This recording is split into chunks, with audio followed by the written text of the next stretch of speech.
introduction, my name is and I am the VP of Membership of ACCE, and I'm also one of the Pass Award winner of ACCE as well. And my company, Clean For Me, has grown over like 600% in the last 4 years. And this year, we're going to join that million dollar club back there.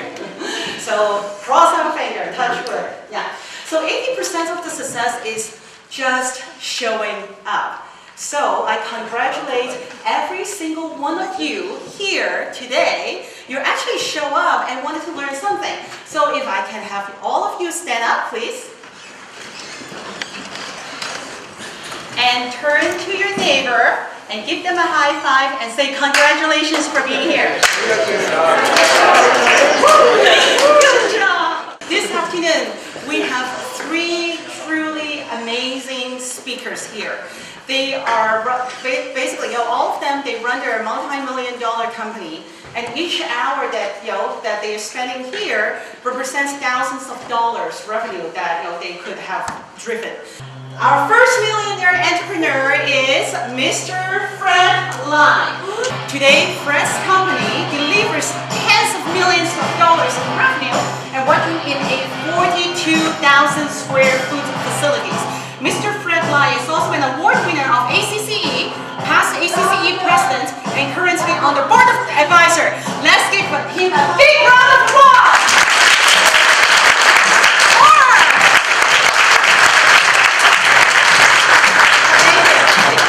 Thank you, Fred, for being here.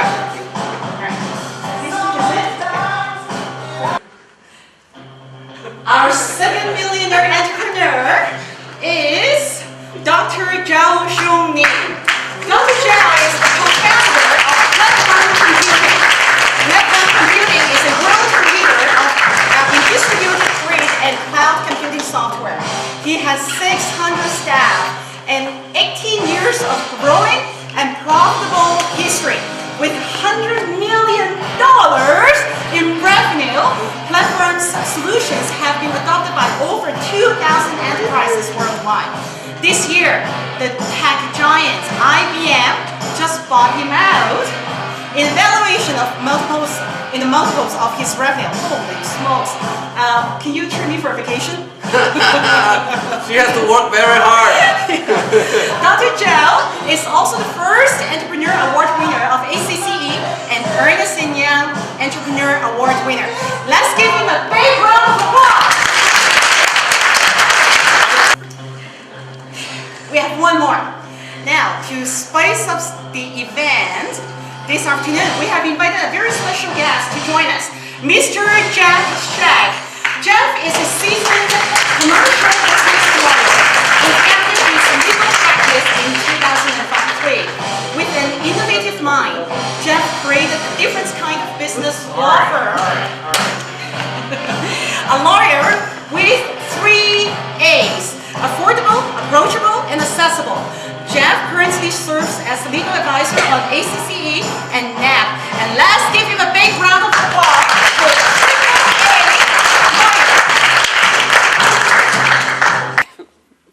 All right, well, thank you very much for coming and join us and share your entrepreneurial experience. For the first 45 minutes or so, I'm going to ask the 3 special guests some questions, and then we're going to take a short break, and then you guys will have a chance to ask your questions as well. So during our conversation, if you have any questions, please drop them down and feel free to ask after. Good or good? Good? Cool. Awesome. Now, my first question is to you, Mr. Fred Lai. I understand you run a manufacturing company in Ontario. In Ontario, as all of you probably know, manufacturing is very tough. I mean, cost is really extremely high, labor, material, and everything. How do you stay, keep thriving in your business? Well, there are many reasons. We are a little bit different from the other people in terms of competitors. We employ the state-of-the-art technology. I still remember about 10 years ago, and no one's really in the fabricating industry using laser cutting machines. And I was the only one who ventured in buying one of them. Of course, there's a bottom of the line type of thing to try it, and it turns out to be a very good experience. It took us about 2 years to master the skill, and however, we can do wonders to material, to metal material who is in a flat form. We can cut all kinds of intricate shapes. As a result, people are drawn to the customer are drawn into our company, seeing amazing, was able to do such a wonderful thing to metal. So our business were growing tremendously at the time. May not be as much as the IT, right? IT business can grow multiple times within 1 year, but we grow at least 30, 40, 50% for the first few years after we got the first laser, and then we branch out into getting more laser cutting machine, and then I was able to make some money and invest into other high-tech equipment, which means, yes, it does reduce the labor requirements. However, it gives us a much better turnaround time, lower price products with a superior quality. And with that three ingredients, lower price, fast turnaround, good quality, lots of customers are drawn to amazing.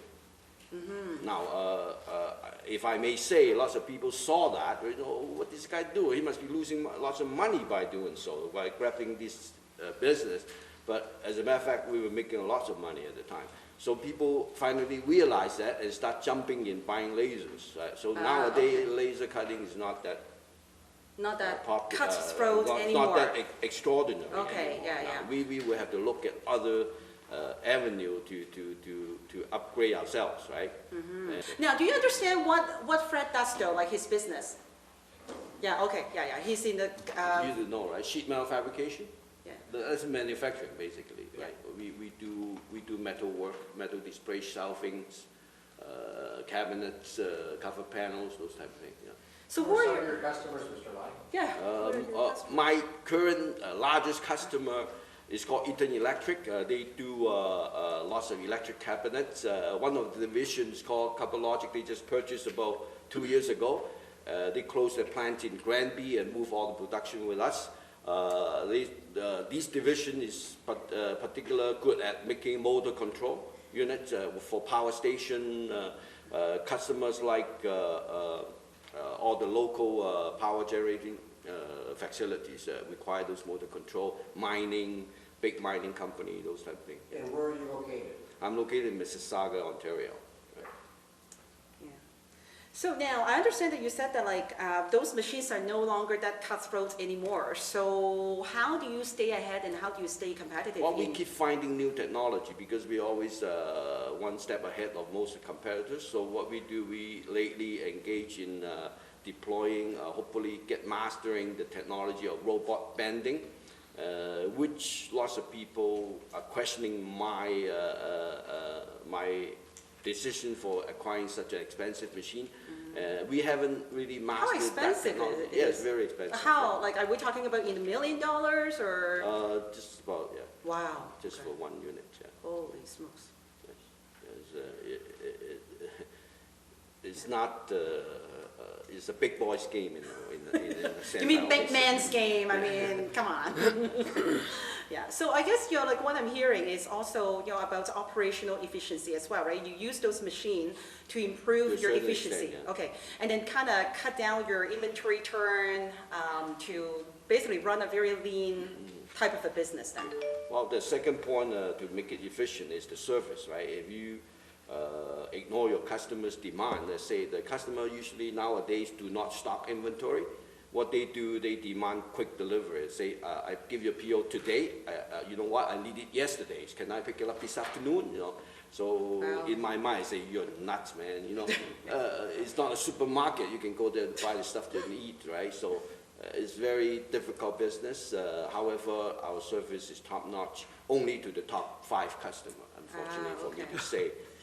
The rest of them, we won't say that. Oh, please go away. You know, we don't do that. You know, but we make good margin out of those little small orders. When we have a time, we squeeze them in, and usually we can get a pretty good profit margin on those. Okay, that's good. Thank you very much, Mr. Lai. No now, problem. It's your turn, Dr. Zhao. Yeah. Dr. Zhao, I know that like you have a $100 million company and you sold it. Were you not? See, the issue is to look at what is objective in business, right? What is it? So What is I'm it? here asking questions, man. That's what I'm good at. Ah, he's tough. Okay. I have to say, underlying all this, the objective of business is to create value. And that's been driving me all these years, and driving my life, actually. Because if you create value, right, you'll be rewarded for that. All the rest comes from it. And I have to say, many people, when I ask this question, most of the times, people don't focus on that. People focus on the end result and surface. They don't look at the underlying, right? Fred has a business because it creates value. Compelling value, you heard it. Right? Better, faster, cheaper. Right? So, that goes to the reason why I agreed when IBM kept coming to us. How many times did they approach you? I cannot tell you the specifics. Well, they're secrets. So here's the thing, right? We are in the system software market, and our software unites hundreds of thousands of tens of thousands of computers in the company together to do the work together. We got cloud. Cloud computing nowadays. You guys know what cloud computing is, right? I mean, I have an iPhone here, and I can store my pictures and my applications over there, and my iPhone is just access device. Very convenient. I can get the same things from my Apple Air and so on. So it's very, very flexible because you no longer depend on your local machine to do the work, and you have reliable services from the cloud, right? So, but the basic support of cloud is this distributed computing, meaning not all the things are happening on your local device. It's distributed. You don't really worry where it is. And in a large company environment, when you have like Royal Bank or Bombardier, when you have lots of computers you need to use, it's actually very hard to make use of all the resources effectively. Therefore, the computer utilization is really very low. That computer is idle at the moment, right? So 10% is the average for all the servers, not the PCs. So our company's software integrate all these machines together. As long as there's work to do, right? Like your manufacturing facility taking orders, you get them done faster and deliver better to the customers. So now the cloud computing is now mainstream. As it becomes mainstream, companies like IBM, who are not as good as a smaller company like us, platform computing, at innovating and doing things ahead of market or in the early market. But as the market becomes mature, they want to get into it. And they are in a hurry. And they need the key technologies to manage all these cloud. I see. So they pay a good price to you. Yeah, they pay a reasonable price. Remember what I said? What the value? What the business result is? It's a value, right? They pay for value. I see. But I think this is good for the market because they are so much bigger with so much resources, right? The valuable technologies and customers we created can be amplified and expanded. A lot more value can be created by IBM now that the market is established and expanding. So that's the reason, Amanda, why we agreed for IBM to take over. Yeah. Besides, you really, if you don't have to work, don't work. Right? Come on, you're like what, 40 tops. I mean, you already talked about retirements, Dr. Zhao? Michael is going to kick me out, right, Michael? You want these guys to work very hard.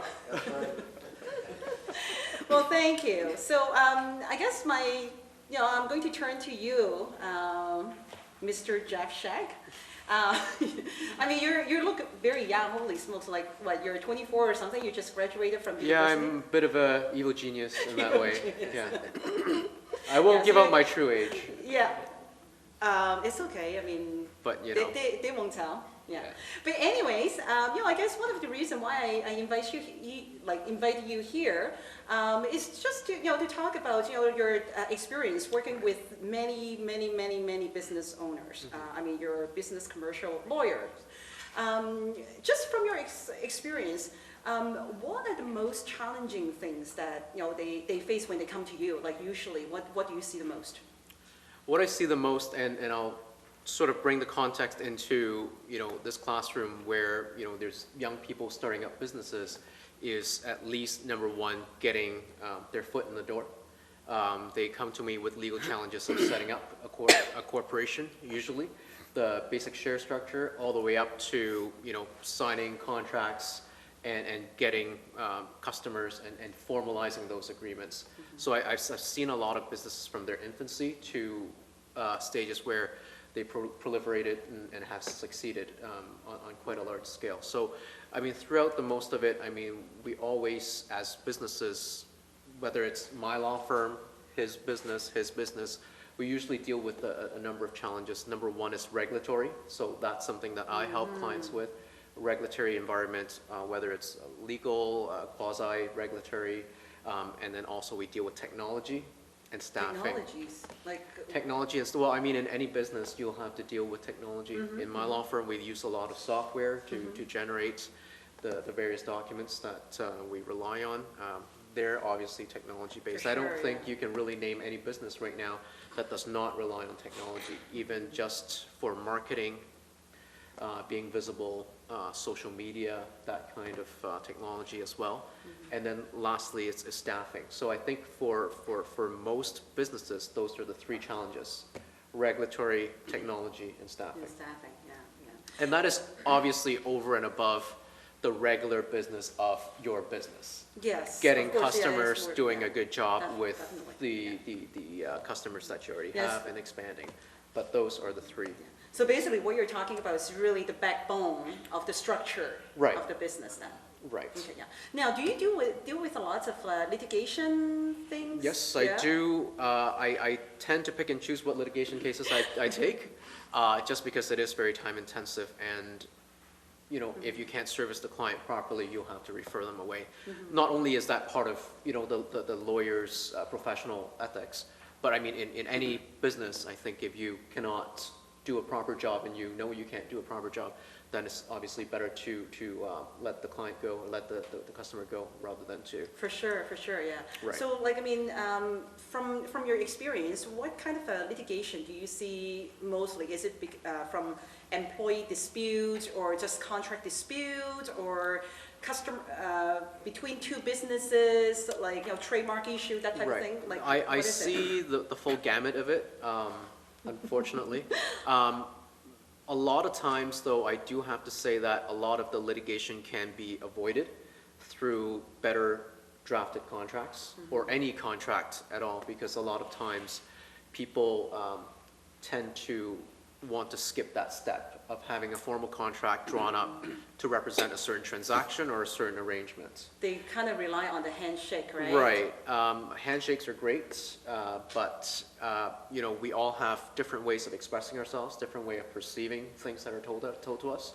So just because we share a common language doesn't mean that we share a common understanding of what that language is. So I believe, you know, and again, it's one of those things where people, from a business planning side of things, they need to have a budget for legal services.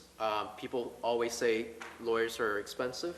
It's only expensive if you don't budget for it. That's It's an unexpected expense. That is so true. So I'm always a big advocate of getting things formalized, because if it is formalized, at least you'll have a written document to go on, Right. rather than saying, well, you know, we sort of worked out the deal over a string of 20 emails exchanged back and forth.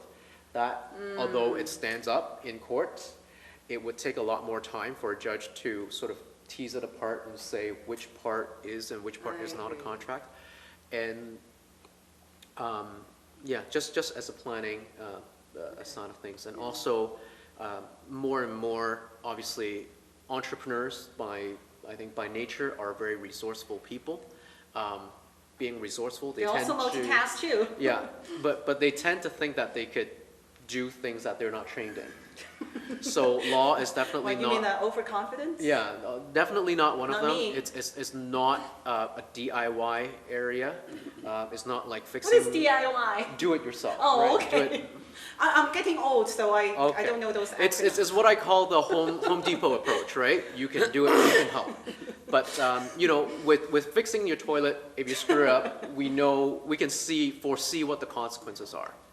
On a legal matter, if you screw it up, you cannot even begin to imagine the ramifications, Yes. because you may not be trained to think in that area. That's true. Or that is trained true. in that way. So I would say definitely get better contracts, get proper legal advice. That's good. Yeah, that's very good advice. To avoid Now- that litigation. Now, here's the thing. China is really opening up. Chinese have a way of doing business. Like, okay, let's talk about it. Okay, done. Shake hands, Right. and it's like, when the contract comes, like, what are you talking about signing the contract? I don't sign contract. It's not in my culture. How do you deal with it? I mean, do we say, hey, you know what? If you don't sign the contract, and we say deal is off, or do we bite the bullet and say, okay, fine, that is your culture, and Is that true though? It's not the case anymore. no, it's not, huh? Okay. See, I'm outdated. Well, we dealt with China all the time, right? But I Yeah. don't, my business is mainstream, so. Oh, okay, so you I don't don't deal really with a get lot a of chance to Chinese deal with it, customers, no. yeah. So Dr. Zhao, what is the I case mean, now? dealing always with China? agreements, contracts. The issue is how specific and well thought out and clearly articulated language and structure is. Now, usually the guy who has the biggest stake usually have a tougher contract, right? So you have a smaller stake, then you will say, well, you know what? Then that's a negotiation comes That in, is the right? business reality. Yeah, Exactly. unfortunately, yeah. They want to have the cake and eat it too, so are you willing to risk that? So lots of time the lawyer would have an impartial opinion on it. Lots of time, as far as I know, sometimes the lawyer cannot even change much. If they have a bigger stake, well, this is my term, so. You know. So I guess in any situation when you do business, always have contract in place, basically, Yes. to cover your butt. Absolutely. Well, to his business that large, in my For scale, we lots of time we put our good faith forward and see if it works out. If you don't find it fair, then you Have just you walk ever away. have any situation that it actually got backfired then? If you don't have proper contracts in place, even Oh, with smaller absolutely. transactions? Most my litigation or potential litigation is really to go after the money they don't pay. They always say, well, you Okay, it's the you're account late. receivable issue. right? Yeah, lots of time is like that. So you have to decide basically by doing some research on how big that company is. Is it too late to really get your money and this type of thing? Then lots of time I just walk away. I don't want to throw good money after bad money in a So sense go that- order something from him and don't pay. That's right. And Because especially if you're small and the poor, In a sense, just do that. most of my orders, most of the customer they order from me, usually long time customer, so you can give them lots of terms, right? A longer term, bigger amount is okay, but lots of time is just But then, if you customer give walk in once in a little while, give you $10,000, $20,000 job, and they that's don't not pay bad, you. 10,000, 20,000. Then it's a matter of a decision whether I should pay this guy $20,000 or just say forget it. I have a business to run, this type of thing. Yeah. But lots of time, business person are very emotional. Oh, it's a matter of principle. I'm going to club with this guy. Oh, the easiest way is to get your mafia friend. Any Italian. Break some I got legs. lots of Italian friends, right? So I got a club, and standing in front of his home, then you have a check very quick. Okay, so I guess what I'm hearing, right? That's not his His style. I don't think we're really advocating that. But anyways, I just want to add, I think for Fred's, business, where it's a product-based business and there are disputes that obviously comes up with customers. And from a legal point of view, we use the legal jargon, even though I say in my bio that I don't use legal jargon, there's three things. There's quality, sufficiency, and timeliness. Any customer can at least say that I'm not paying your bill or I'm deducting a part of your bill because it wasn't timely, it wasn't sufficient, or it wasn't good quality. So again, in contractual terms, we could build in protection where there's certain standards of quality, sufficiency, and timeliness that is built into a contract. And also the contract can provide for certain penalties. If you deliver your product late to me by each day, I'm taking 2% off the bill. So that, from a contractual point of view, does build in some protection for both sides, so it's not an arbitrary number. You know what, you delivered to me late by 1 day, I'm cutting half the bill. Obviously, that's not fair, and that's what leads to litigation. But as a lawyer, though, I do have to say that the legal protection in contract or in legislation or whatever is the case, is what I would like to see as the basic level. As business people, you will go into relationships with your customers, and there are 3 levels of appeal. First, you appeal on the matter of the relationship. We have a long-term relationship. Don't screw me, pay my bill. The second level of appeal is logic and reasoning. I gave you the goods. Don't screw me, pay my bill. The third and final level of appeal should be the law. So when you always say, you know what, you don't pay my bill, I'm going to sue you, that tends to leave a poor taste in people's mouths. So even though we do want to build in the contractual protection, that should be your last fallback. Okay, I would say that So- always you appeal So you don't- on the yeah. relationship, In another then on word, the reasoning. do things up front. Yes. Lay out your terms, Yeah. right, Yeah, clearly. that's right. But when So- disputes do come up, you try to resort to the law as your last. Of course. Because once that letter Definitely. is fired off, then people get emotional, right? Yeah. So, wow, what the heck? This Feelings guy get did hurt. to me, Yeah, you know, I'm just a little bit late, what's the big deal? I'm 120 days late, so that's the way I think. 120 days late, oh my Those type gosh. of things, they don't think Yeah. that is too bad, right? Yeah, where's But- your operating cash, But man? once they Yeah. receive that thing, they usually not, the letter from Jeff, let's say, right? They usually get upset and things get worse, you know. Then number one, you lose your customer forever, and number two, you may not even get your money back. And I'll be honest with you, the best the lawyer can do for you is get some of the money back. Okay, because usually there's a mediation, blah, blah, blah. Yeah, so basically, And don't one throw time good I money went to a after small back. claim Back. court, right? I told you it's hardcore stuff, okay? That I went to a small claim court to claim only a few $1,000s, just because I'm really upset, you know, these guys really screw me, and I'm gonna sue his ass off or something like that, right? So the guy didn't show up. I was sitting there from the morning until 3 o'clock, and then the lawyer say, the judge say, before, it's my turn, right? It's the morning about 11:30, it's my turn to go in. I went and said, the defendant is not present, so what should I do? Oh, give him a call, tell him to come in. Okay, all right, we give him a call, and he come in just 15 minutes before the court is supposed to adjourn, right, for the day. So what are you going to do, right? So either you allot another day to get your few thousand, try to get your few $1,000s. I mean, your 1 Right. hour is already Yeah, wasted. the whole day, and- basically. Yeah, for I've been sure, waiting yeah, the yeah. whole day, right? Basically, it's so not worth it. And then the guy say, well, you know what, I'm going to pay you $500. You know, most of the people say, to hell with it, I don't need your $500, I'm going to sue you. You know what, write me a check, I'm gone. Yeah, you know. yeah, Right? that's So right. I better mean, than that's, nothing. yeah, that's probably the better way to do Yeah, it. because you know what, if you go after him, and then there will be another date, and he will That's use right. the tactic to delay you, because they already planned it out, right? So. Now, Dr. Zhao, like when I always curious, and I always wanted to know is like, I mean, you used to be a professor at University of Toronto for 10 years, and then you started this cloud computing by accident, right? And I mean, through your journey, have you made any decisions, or have you ever doubted your decisions? Like, you know what, I quit this really secure job at U of T and started my business. Have you ever doubted your decision along the way? And have you ever regret any business decisions that you've ever made in 20 years? So let me put the last part off, because there are always some mistakes here and there, but I will answer the first part. There's never been regret for what I've done. The reason is not because I'm always right, but because life are not supposed to be a sequence of accidents.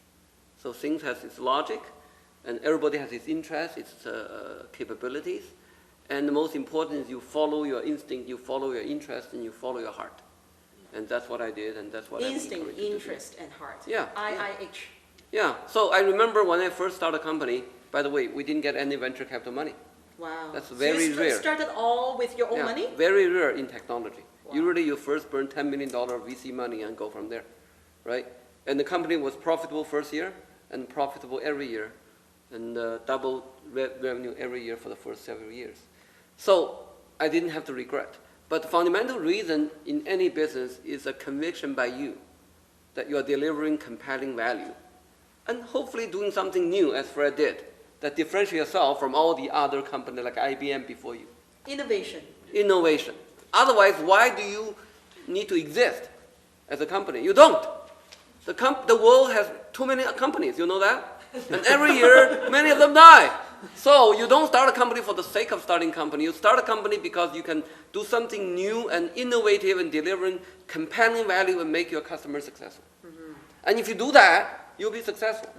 And So therefore you have never don't regret any decision that you've made in business? Major decisions, no. It's the third one. You mentioned three things, right? Third one is staffing. Staffing, yes. People. Oh, talk about people. Yes, tell me about it. That's always the most challenging and difficult one. And the Yes. key determinant of success or failure of the business. It is so true. I Right. used to work at IBM, and in my 10 years of IBM journey, I interviewed a lot of small and medium-sized of businesses. And when they talk about their business challenges, it's not about revenue, it's not about profits. All of them, I'm talking about all of them, without exception. Their number one challenge is human resources. And it is the truth. Not to say that we don't have people, we have lots of bodies around. Walking like zombies. Exactly. You need people who can take off some of your responsibility, make some decisions for you. And they say it is capable to make the right one, right? Most of the time, I would say. That's right, yeah. And So that's how do you make yourself now? popular. How do you make decision in terms of your hiring? Then I guess some people here, they may not want to start their business. They may be, hey, you know what? I wanted to work for a few years first before I start my own venture. So how do you make your decision in terms of hiring? What do you look for in a candidate? Well, we make lots of mistakes in hiring, right? People say they can do this. And we don't make any mistake whatsoever. Yeah, just the tiny ones. And then after a little while, you say, "Oh gosh, I wish I didn't make that decision." And lots of time you're busy, you let it go, it makes things even worse. Those people, lots of them are good people. Don't take me wrong. Of course, yeah. They're But what do not you look for intentional. though? Like, I mean, But do you just look that for? they couldn't, because the training, because their character, because they couldn't get along with people. All kinds of things can be the reason why. So you're it doesn't talking work about out, the soft skill. It's not their experience, but it's Yeah. really their character That's correct. and their That's attitude. That's what you're That's looking correct. for. That's correct. Is it the same thing for you, Dr. Zhao? Yeah, it's all aspects. It's all aspects. When I talked about people, I would say I would start with myself. So I would look at all of you guys. Every one of you is running a company, right?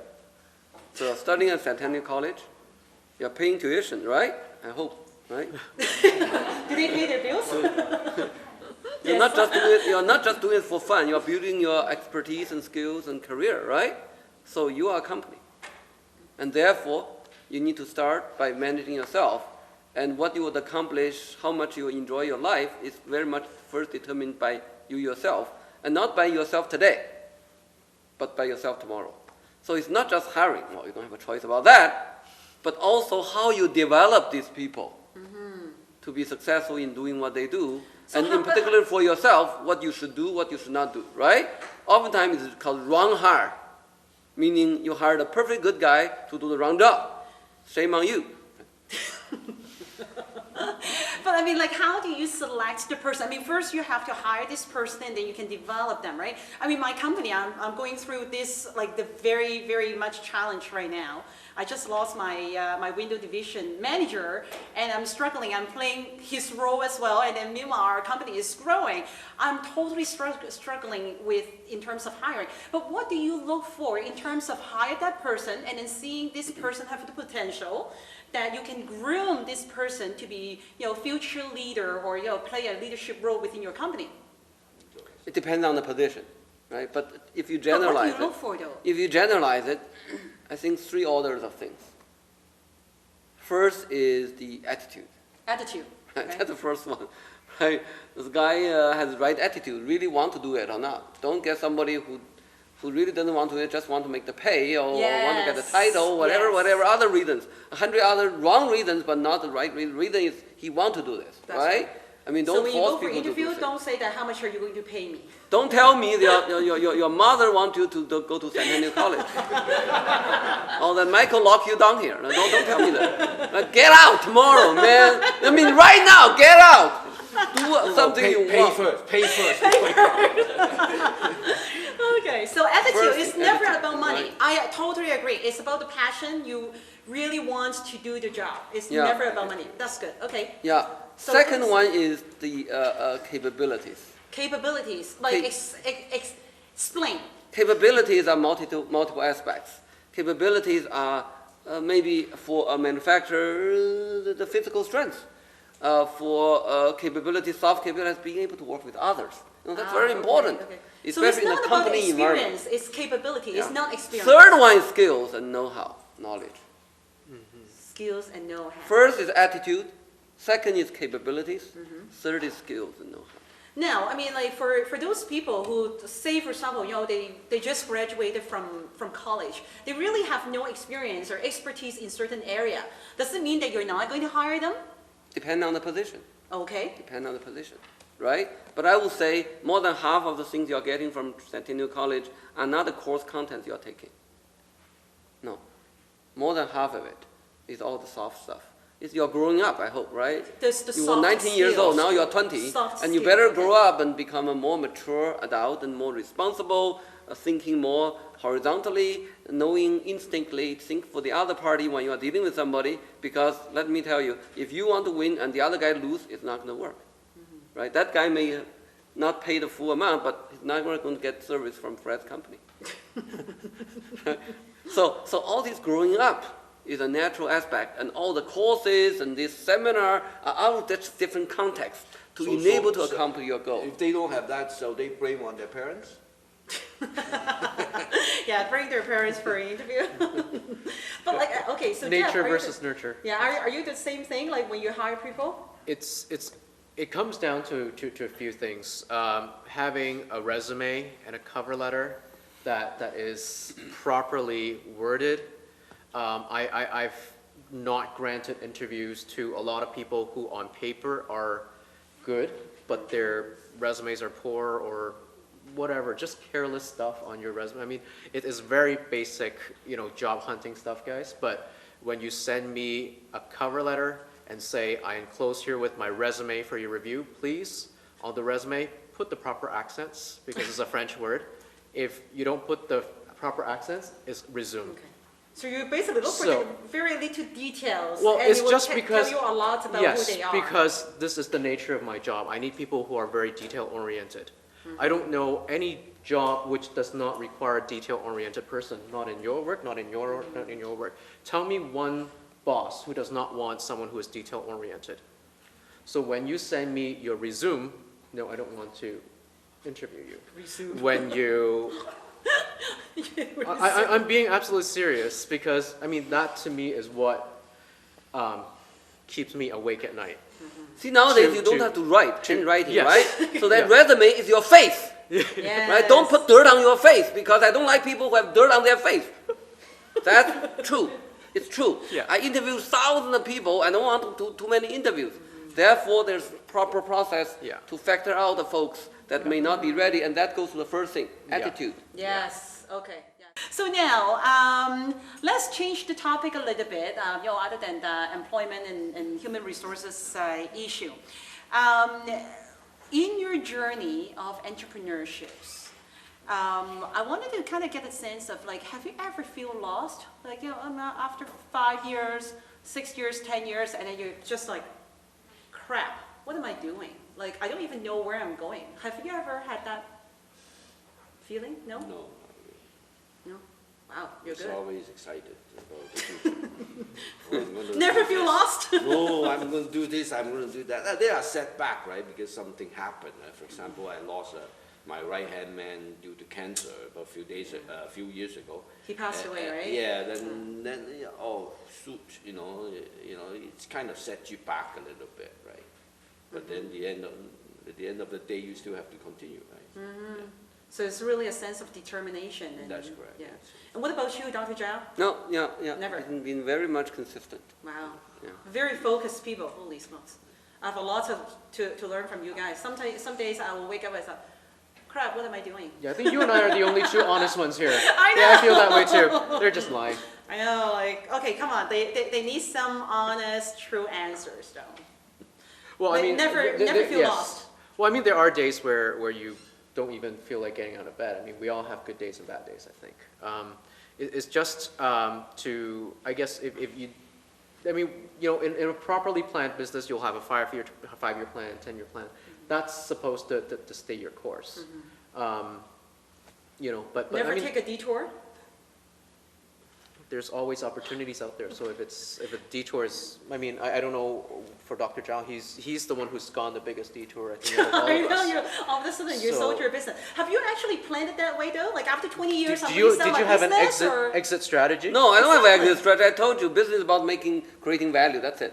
If you create value, then all different possibilities may come up, and as you go along, you decide what to do. But you don't have a change in your focus. Your focus creates value. If IBM can create bigger value, taking this company forward, you are stupid and you are doing the wrong thing not to do that. That's it. Right? So what I would say is that it's not like a big regret for what you did.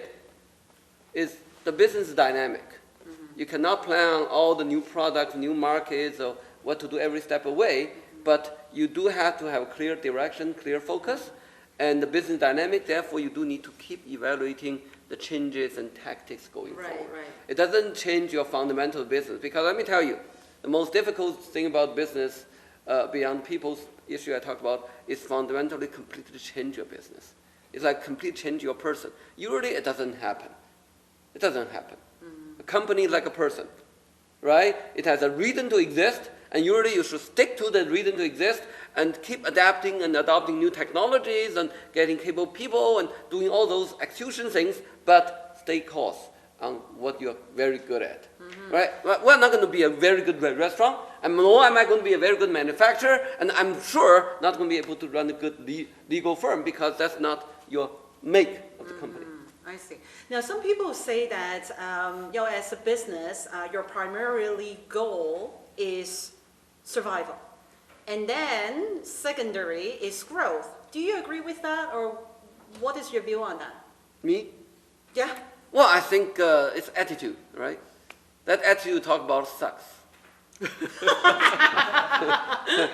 So you don't agree with it? Like, you don't think that the The first best way to goal is survive, survival? the best way to survive is to grow. The best way to defend is to offend. In business, there's no such thing as standing still, right?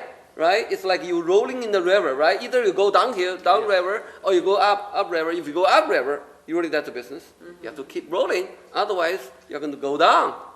So the best way to survive is to grow, That's is right. to change, is to adapt. That's right. What about Fred? Well, I totally agree with him, right? That if you, the business, if you're not able to move forward, the chances that you're going to slide back. So the best chance to survive is really To continue to grow, continue basically, growing. yeah. Yeah, that's right. That's great, that's good, Yeah, yeah. I think That's it's about it. just that if all you aim for is survival, then that's all you're gonna get. Yeah, You'll that's just right. It have to- shouldn't be just based on survival. Or You have less. to start a Yeah. new business, yes, the first 5 years probably you always, that's always in your mind, but nothing you can do, right? You need money to survive, so probably you do things just to survive, but the overall strategy, the overall attitude has to be moving forward.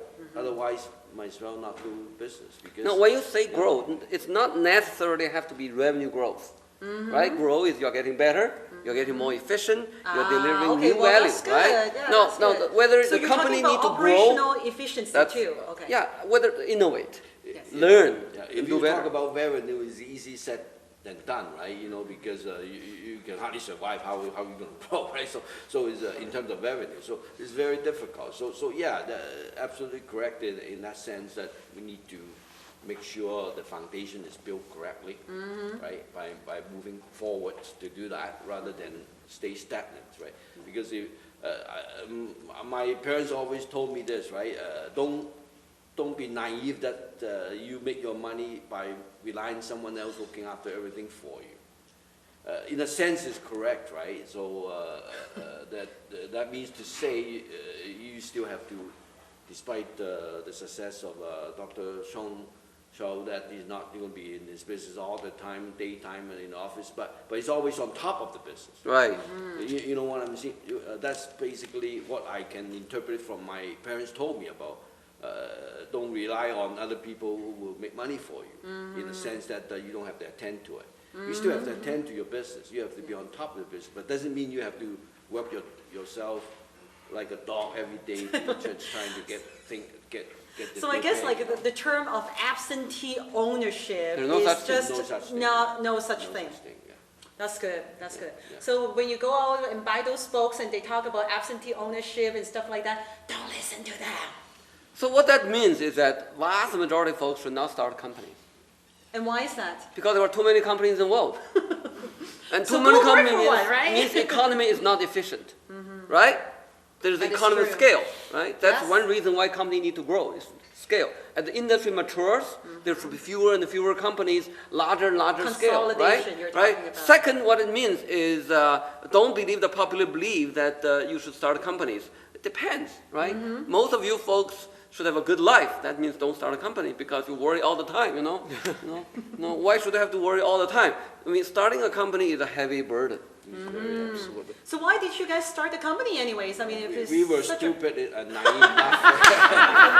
So I guess that would be your regrets then. That's correct. So we went into it, and then it's hard to turn back, right? Because you sunk so much of time and effort and Yeah. money into it. So you have to keep growing it Yeah, in yeah. terms of making Well, it you know what? I've heard of an analogy is that like, you know, having a business or starting a business is almost like giving birth to a baby. But I guess this is true, right? I mean, yeah, starting a business and time, money, energy, and resources. I think it's almost like it's a true calling. I mean, you have to have like really wanting to do it. Is Yep. that true? Yeah. Absolutely. Yeah. The business is always your baby anyway, because you have to attend to it or on top of it, you know. Yes. You know, if you have a dog, after a couple of years, the dog can look after themselves, right? You know, you don't have to really worry about it, but the business you have to really attend to. The business is not the dog. I know, it's a baby, right? You A know. baby. But I that guess goes too. back to the first thing I was talking about when we look for people, attitude, right? Mm-hmm. When look for people who really want to do this. That includes yourself too. Yeah. That's really good. Wow. Well, I think, my business being a law firm is I'm sure very much similar to theirs, only that we offer a different service or product. When you start your own business, there will be a time when the business does take on a life of its own. You won't have to worry about generating that business. The business is gonna, it's like a snowball effect, right? But at the same time, it also pulls you in that direction. For example, just like Amanda, when you started your business, there's certain things that it's always top of mind. You don't take a minute off from your work, unfortunately. And that's something that you guys will have to think about too, whether to start a business or not, because, there are, I can tell you more nights than not where I actually dream. I dream about work-related stuff. And I'm dreaming about going to court or dreaming about writing a contract. It's sort of grotesque. That's why you need So, to I wind don't- down, right? So that's why you Yeah. see lots of successful businessmen has a yacht. See, here's the wearing suit and tie. He wearing suit without You tie. look I want nothing. If you look at those people driving Porsche, usually they are like me, not much hair left, an old guy. You know what I'm saying, right? So, so they need those fine stuff because they are successful. But doesn't mean they don't attend to business because they work so hard to Yeah. get those things later in life, right? But if my son drives a Porsche, you know who gave it to him, right? Well, can you adopt me too? Oh, absolutely. Thank you. Well, you know what? I have a great conversation with you guys. Do you guys learn a lot? Yes. That's good. That's good. Are you guys like waiting to ask some questions too? No worries. Good. Now, I understand. Well, this event is being supported by the Association of Chinese Canadian Entrepreneurs. The reason why I know these three really amazing people is because of this association. And one thing that I cannot stress enough is to start networking early on in your life. Okay, don't wait until you graduated and then you say, oh, okay, I'm going to start networking now because now I need a job. By then it's too late. You need to start now. If you're in your first year of college, start networking now. Okay, there's a lot of networking avenue that you can go to. Obviously, ACCE is one of it. One thing that we do so good, one of the many things that we do so good, is to promote entrepreneurship within the community. And what we do is to provide a free membership to all students to encourage you guys to start networking.